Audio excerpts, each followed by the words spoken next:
Chapter 13, Maple Grove. Maple Grove adalah tempat perlindungan kencan di dalam akademi. Tempat mencoba favorit bagi banyak pemuda asrama dan gadis yang mendekam.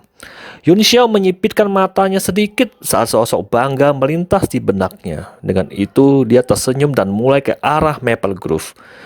Beberapa saat setelah dia pergi, dua sosok muncul di depan asramanya. Salah satu dari mereka diam-diam mengeluarkan kunci dan membuka kunci pintu. Dengan itu, setelah beberapa kali mencoba, mereka menyelinap masuk, lalu keluar setelah hanya beberapa menit dan mengunci pintu dengan hati-hati. Tangan mereka kosong yang membuat mereka tidak terlihat seperti pencuri.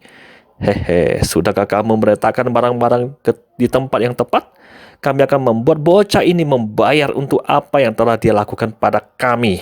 Ya, Tuan Muda Fei memang pandai membuat trik jenius seperti itu. Aku yakin anak nakal ini harus terangsang sekarang, tenggelam dalam fantasi kencan yang menyenangkan.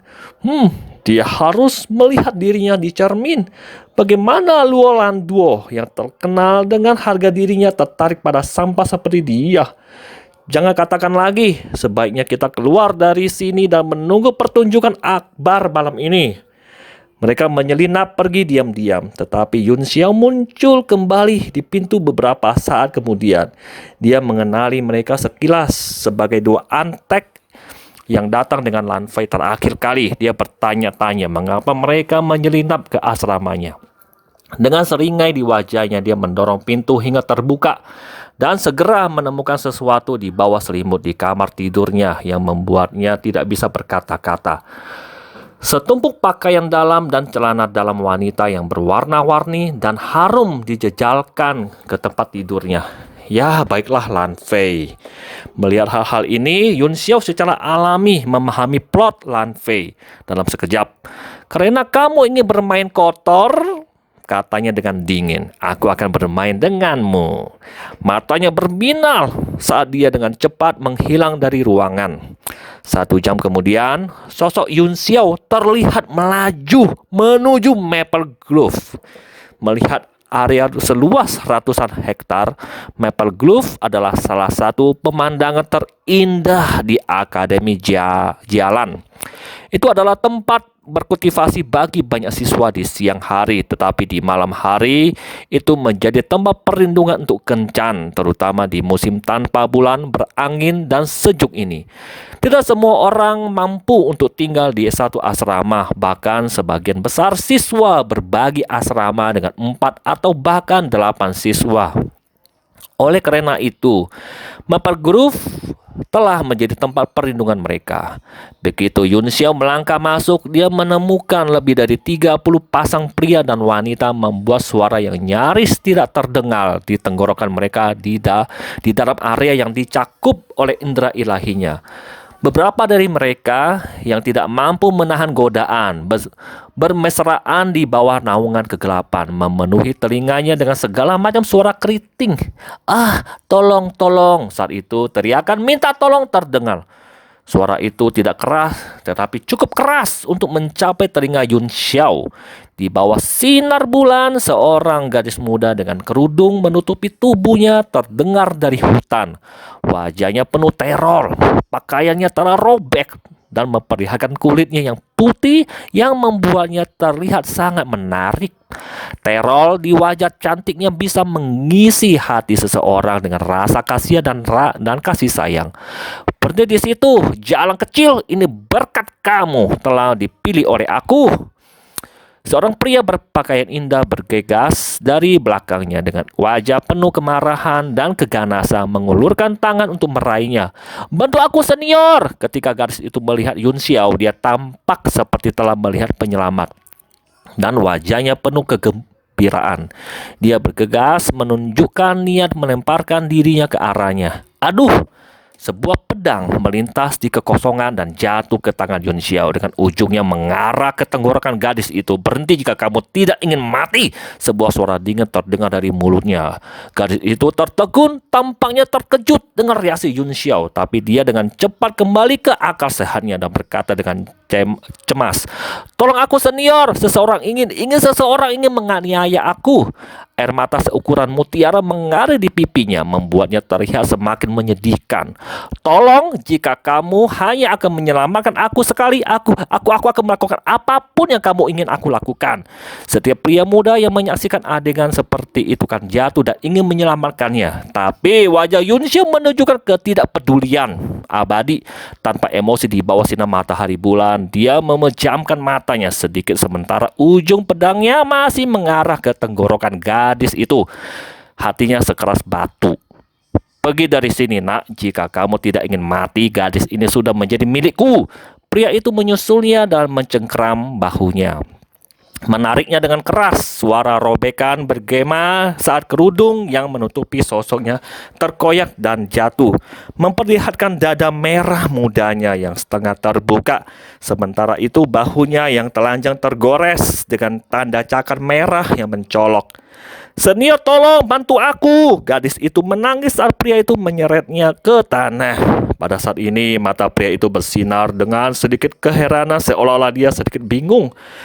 Tapi kemudian dia dengan cepat melanjutkan tatapan garangnya dan berteriak, "Keluar dari sini sekarang. Nak, aku akan melakukan pekerjaan aku. Bantu aku, bantu aku!" Tangisan sedih gadis itu meminta tolong terus datang dari bawah, memilukan mendengarnya. Yun Xiao membuka matanya sedikit dengan senyum di wajahnya. "Jangan khawatir, sayangku. Penyelamatan akan segera datang." Setelah mendengar itu, secerca kegembiraan berkedip di mata gadis itu saat dia buru-buru berjuang untuk berdiri dan berlari langsung ke Yun Xiao. Tanpa menutupi kulit putihnya yang terbuka, mata pria itu juga mengungkapkan sedikit kegembiraan, tetapi dia masih berpura-pura galak. "Wah, beraninya kamu merebut gadis ini dariku. Apakah kamu tahu siapa aku? Aku Liu Yitian, putra Liu Siki, yang merupakan komandan pengawal kekaisaran." "Oh, jadi kamu Liu Yitian." Yun Xiao tiba-tiba berbalik dan tersenyum pada gadis itu. "Penyelamatan yang aku sebutkan bukan aku, tetapi mereka." "Hah? Mereka?" Baik gadis maupun pria itu terkejut. Tiba-tiba sekelompok orang bergegas keluar dari hutan dan mengepung mereka bertiga. Liu Yitian, Raung Chensen, pemimpin kelompok itu. "Bagaimana kamu bisa melakukan hal yang mengerikan? Guru Feng, kamu melihat apa yang terjadi barusan? Bocah ini hanyalah seekor binatang."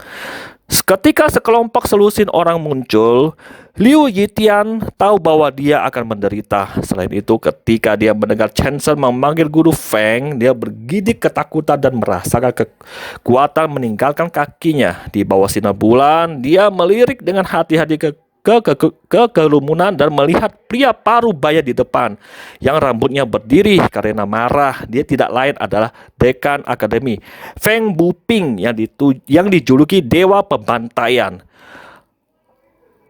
Dia sangat ketakutan sehingga dia mundur dan beberapa langkah dan duduk di tanah. Apa yang sedang terjadi? Bagaimana ini bisa terjadi?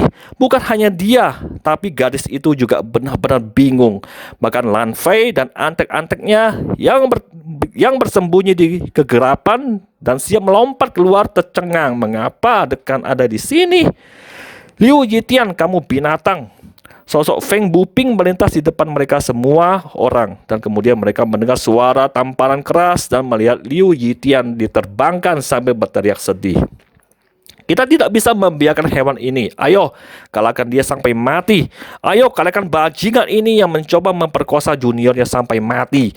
Raungan keras Han Bai mengejutkan seluruh Maple Grove, dan banyak orang mulai datang ke sini. Sementara itu, Chensen bergegas keluar dengan selusin pria. Dan tak lama kemudian suara pemukulan bercampur tangisan menusuk terdengar dari tempat Liu Yitian jatuh.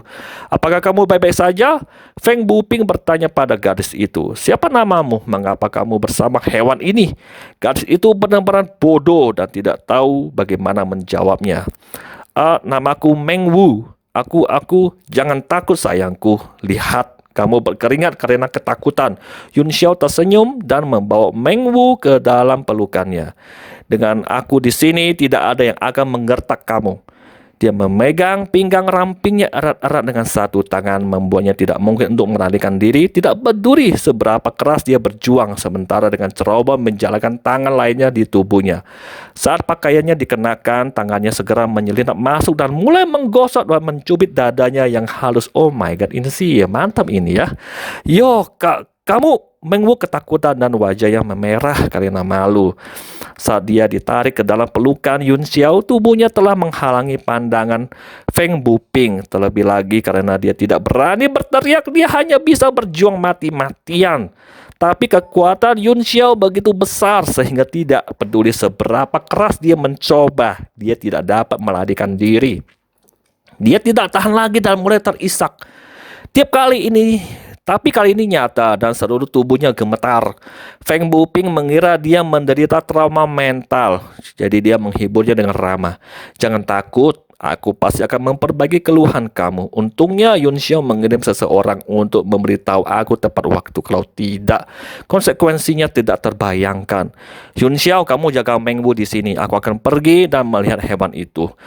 Mengapa tidak ada lagi suara? Dia tidak mungkin dibunuh oleh orang-orang itu, bukan? Yun Xiao yang sedang menikmati payudara yang halus dan lembut dengan satu tangan tersenyum dan berkata, silakan Guru Feng, Meng Wu ada di tangan yang baik sekarang. Meng Wu bergidik saat dia berteriak dalam hatinya, jangan pergi Guru Feng, jangan tinggalkan aku di sini. Tapi anehnya dia tidak bisa mengeluarkan suara sama sekali dan hanya bisa terus terisak. Feng Buping mengangguk dan berjalan ke arah Liu Yitian. Puluhan orang sudah mengepung tempat itu. Semuanya menunjuk dan berbisik. Bagaimanapun juga, Meng Wu masih perawan, jadi dia tidak bisa menahan serangan Yun Xiao. Pikirannya benar-benar kosong saat dia bersandar lemah padanya, membiarkan dia bermain dengan tubuhnya. Wow, entah bagaimana rasa malu dan marah yang sebelumnya memenuhi hatinya berangsur-angsur berubah menjadi kesenangan yang aneh yang membuatnya mulai mengerang.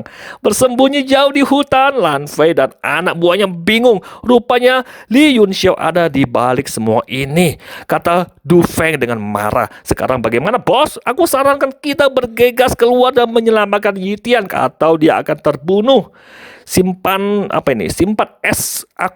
busuk aku. Nggak gitu deh. Lan Fei menampar kepalanya dengan menggeram. Kamu babi bodoh, kita akan terjebak dalam jaring. Jika kita keluar sekarang, tidak ada yang bisa kita lakukan selain mengorbankan Yitian. Bagaimanapun dengan Feng Buping di sini, dia tidak akan mati. Matanya hampir terbakar saat dia menoleh kedua pria lainnya dan bertanya, apakah kamu sudah meletakkan semuanya di tempat yang benar? Mereka adalah dua remaja yang menyelinap ke asrama Yun Xiao untuk menyembunyikan pakaian dalam dan celana dalam wanita itu. Mengangguk bersama, mereka berkata, ya kami telah meletakkan semuanya di bawah selimutnya. Kamu dapat mengandalkan kami bos. Mata Lan Fei bersinar dengan dingin dan suram. Li Yun Xiao, sementara kamu mungkin lolos dari ini, mari kita lihat bagaimana kamu akan menghadapi yang berikutnya. Yun Xiao melihat dengan santai ke arah di mana Lan Fei menghilang saat sudut mulutnya melengkung membentuk senyuman. Pada saat ini, Meng Wu telah melepaskan semua perlawanan. Tubuhnya terbakar karena gosokan dan perasaan Yun Xiao. Dan yang membuatnya semakin malu adalah dia merasa basah di bawahnya. Oh my god, ini sih seksi. Ini membuatnya berharap dia bisa bunuh diri dengan membentukkan kepalanya di dinding. Oh, okay, let's see you next chapter.